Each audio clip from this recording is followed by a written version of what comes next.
Let's talk about the NBA draft. We're recapping it division by division. The Southwest division with the top two picks. We might as well start there. Michael Bolton. Thanks, Josh. It's Michael Bolton here, and it's time for another episode of the Locked On Fantasy Basketball Podcast. Let's get to it. Let's get to it, indeed.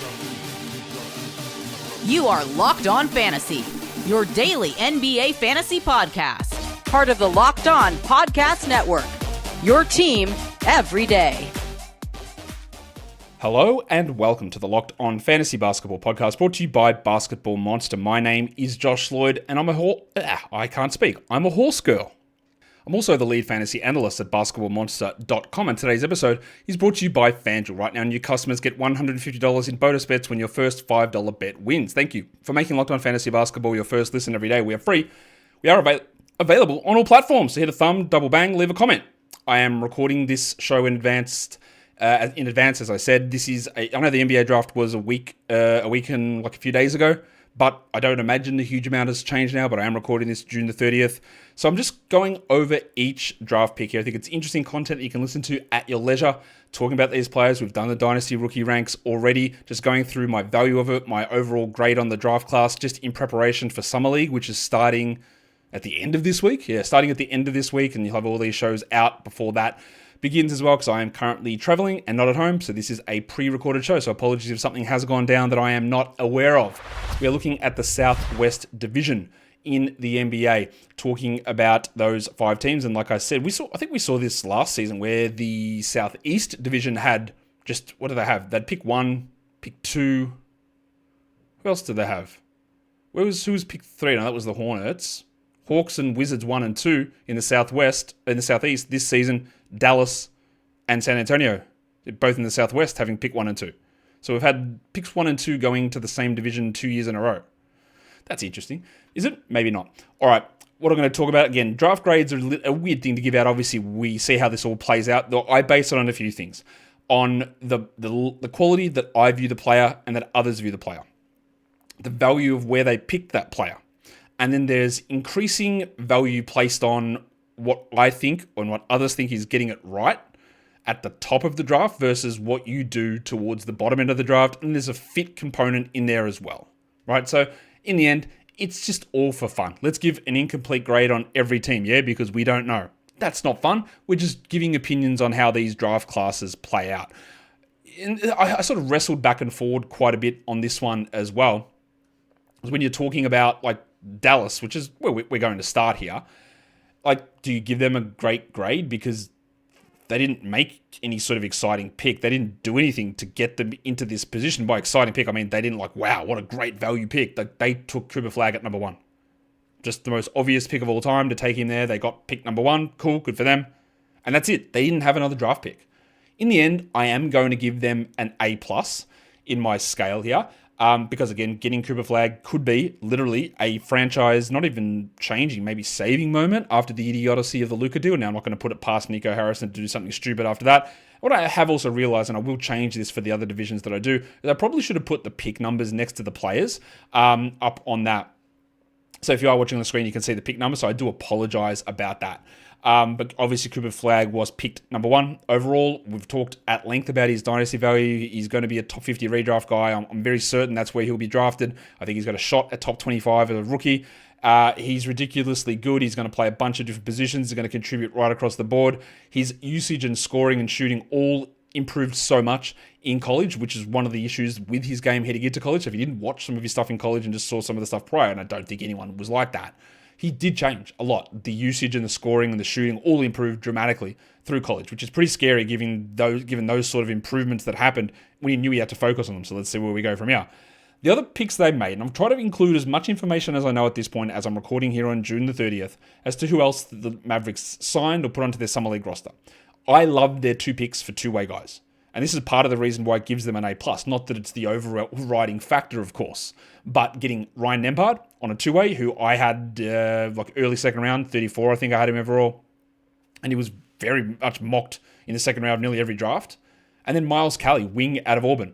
I think getting both of those guys on two ways, Nembhard is going to have an opportunity, I think, to play immediately. Maybe they use all these 50 games before Kyrie returns. I don't know. But like, Brandon Williams is the competition. Maybe D'Angelo Russell's there. I'm not sure at this point. But I love both of those picks. And you didn't, even if you screwed up a two-way, in my opinion, it doesn't change much. But hitting them with such good value was great. They got Musa Cisse on an Exhibit 10, which means that maybe he comes into camp perhaps, or they cut him in so he goes on to their G League team. And the other one there is Abina Anochile Killen. I think that's how it's pronounced. He's on their Summer League team. We'll see if that means anything. Probably not. But the value, of course, is all Cooper Flagg. And then there's Nembhard and Cali as really, really strong selections, or really strong two-way guys. You're leveraging that ability with that. I continue to say the NBA draft needs to have more rounds, needs to go 3 rounds at least, because this free-for-all of just agents trying to determine which players get drafted or not, and then where they go, and it's all a nonsense scenario. It needs to change. But Dallas, great job getting Nembhard, getting Cali, and of course, lucking their way, and it is lucking their way into Cooper Flagg. It's I probably might as well just put the Cooper Flagg picture up on the screen for you. It's a generational prospect. He's going to put up ridiculous numbers, I'm guessing: steals, blocks, rebounds, assists, threes, points, field goals, free throws. He's the full 8 banger, the 8 category legend. And it's a little hard to go wrong on that pick. If there was any team that could have gone wrong, it was probably them. Honestly, it was probably the Pelicans. But getting that selection, Cooper Flagg, making the most of your two ways as well when you don't have those other picks, W. That's simply just a gigantic W. The next team, I'm not even going to give them a grade. It is the Houston Rockets, because what am I going to say about the only player at this point that has been reported to have been signed, and that's Cameron Matthews on an Exhibit 10. What do you want me to say? He's okay, but I'm not sure that he can shoot. He's not even on a two-way. He might not be on the team. The team is loaded. They had no draft picks whatsoever after they traded pick 10 to get Kevin Durant. Their work in the offseason has been amazing. Re-signing Jabari Smith today. Fred VanVleet is back. We've got Kevin Durant arriving. It's been an amazing offseason for them. But that's not the draft. We'll do offseason grades later on. They brought in Cam Matthews. If you have strong thoughts on Cam Matthews, good for you. You're alone, I guess, in that spot. And that's where we're at. Now, the other 3 teams, they're a lot busier through the draft. The Pelicans, the Grizzlies, and the Spurs. So we'll come back and talk about their grades. But I have to give that as an incomplete to Houston. Their offseason grade will be different when we do that later on, when all the offseason stuff is settled. Today's episode is brought to you by FanDuel. Summer sports are in full swing.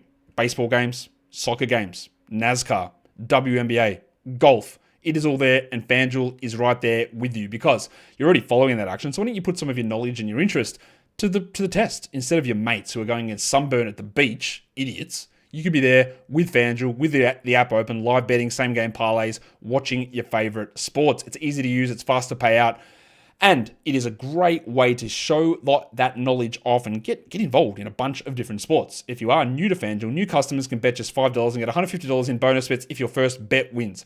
Open the FanDuel app today, or visit FanDuel.com to get started. And don't forget to gamble responsibly. Okay, so like I said, we are here. We are recapping the Southwest Division. I'm recording this about a week in advance, so just be aware of that. That it's, you can see, I'll put it up on the video in a sec, that it is June the 30th and I'm recording this. So I'm not sure of other things that may have gone down with some of these teams. Let's talk about Memphis, who had a hard time reconciling an overall grade on this team. And I'll explain why in a second. It's not that I hate what they did, right? I don't. And I'm not even including the value of the draft picks here, because they gave up an unprotected first, plus, to move up 5 spots, plus 2 seconds. It's a lot, man. And honestly, if I'm going to include that, which I will in the off-season recap, that's not good. That's not a good move, I don't think. And then they moved up to pick 11 to pick Cedric Coward, who is fine. I like him. He's not 19. He's not 20. He's like 22. He played 6 games at Washington State. All of his previous numbers were at Eastern Washington, low-level competition. Yeah, he shot pretty well. He rebounded well. The blocks are nice. I don't know if any of it's real. I've got absolutely no idea. He hurt his shoulder. He played 6 games. The positional value of Cedric Coward is good. It's good. He plays on the wing. The Grizzlies need wings, so the fit is actually pretty good. You've got Ja Morant. You've got Jaren Jackson. You've got Zach Edey at some point. You've got Vince Williams, Gigi Jackson, Kentavious Caldwell-Pope, Cole Anthony, Scottie Pippen. It's a bunch of weird sort of spots in there. Jalen Wells. He could start Cedric Howard. It is possible he could be a starter. We saw them have no problem starting Jalen Wells. We don't know what Yasalo is going to do as a coach and what his theory on that's going to be. But Coward played at Washington State, 20 usage. That's not very high. Obviously, now he averaged 19 points. He hit 2 threes. That's per 36. The blocks are great. The shooting numbers are all great. But it's 6 games. And that's where you run into a problem. Like 70% true shooting. Not going to stick. It's going to drop down. Does he, like for fantasy, like I'm not, like I can see how he could become a really valuable fantasy player as well. But also, I just don't know. It's an older player at a low-level competition who we never really got to see tested for a long period of time against better levels. And that's scary. I'm not even including the trade up for it in terms of the value you gave up, which I don't like. Overall, I am giving Memphis a B. I was considering a C+, B minus C+, but I do end up going with a B. Just, again, the archetype, the player archetype of Coward is strong. I also do like the 2 guys that they drafted in the second round. And while, again, that's not as important as nailing your first pick and getting that at pick 11 is very high. And jumping up to that spot is very high. Remember, though, the Grizzlies traded away their first-round pick to dump Marcus Smart for no reason.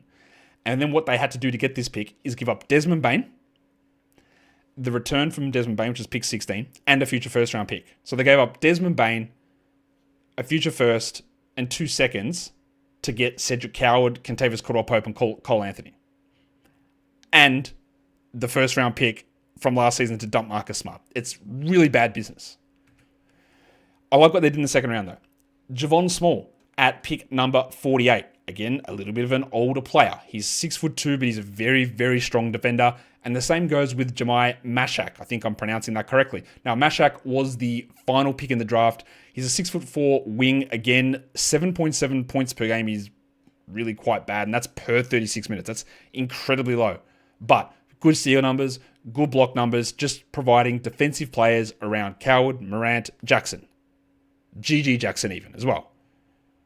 Yeah, there's a lot of these sort of lower usage guys, though, when you compare, like you put Vince Williams in there or you put Jalen Wells in that mix as well. These are not high usage generators, and one of your generators is gone, and that's Des Bane. And I don't know that Coward's going to be able to do that. Overall, I am going with a B for Memphis. I don't feel super strong about it, and then this one here easily could get worse. Because Coward could just be Kevin Knox. And then it's terrible. Given the stuff you gave up. But there's a chance that Coward is not worth the 11th pick. And yeah, these other guys, while they're interesting as defensive players, Small and Mashak, maybe it doesn't work out. For Summer League, they signed Ace Baldwin Jr. Don't have any real thoughts on him. He's not even on an Exhibit 10, but I just wanted to give you stuff for completeness sake, so you're aware of where we're at. Let's talk about the next team, which is probably the one where we can talk about it the most and be the most critical. I didn't give them an F, the Pelicans. I gave them a D. Now, some people might think that me giving you a D is a good result. I hate what they've done. I didn't mind their trade of Jordan Poole. It's a little weird from a financial perspective. He's a better player than CJ McCollum. But what is the plan here? Relying upon Troy Weaver? Like, legitimately? Like, he's giving the advice here? The hiring processes are horrific. Why is Willie Green still coaching? It's like they don't understand the NBA half the time. This, as always, I will apologize to Joe Dumars and to my man Troy if this ends up being great. I'm giving a D grade to the Pelicans without even talking about the absolute insanity of the trade. If I'm going to talk about Memphis trading away a first-round pick to move up to 11, which is not great, this trade is insane. The Pelicans or the Bucks, whatever the best pick is next season, unprotected, to move up from 23 to 13 to draft one of the worst fits with Zion Williamson that exists. Now, I don't know if they're trading Zion. They claim they're not. Maybe I change my mind if they end up doing that. But I hate what they did. They had pick 7. They picked Jeremiah Fears. I would not have picked Jeremiah Fears there. Jeremiah Fears has upside.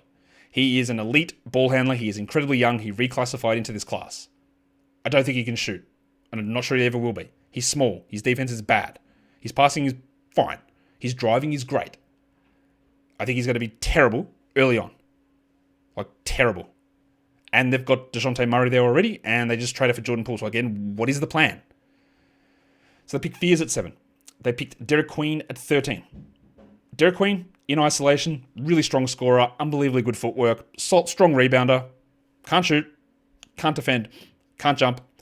Doesn't make any sense next to Zion. None whatsoever. Is he a center? I don't think so. Is he a power forward? I don't know. Who does he guard? Is he guard interior? Is he guard on the perimeter? I don't think any of those things are good. He needs to be paired. We talked about this in the pre-draft process a lot. Pair him with Wemby. Pair him with Alex Sarr. Miles Turner. Give someone that can give some coverage defensively instead of Zion Williamson. So trading up for it is bad. And then picking someone in this spot is a horrific selection. Thomas Sorba would have been way better in this spot.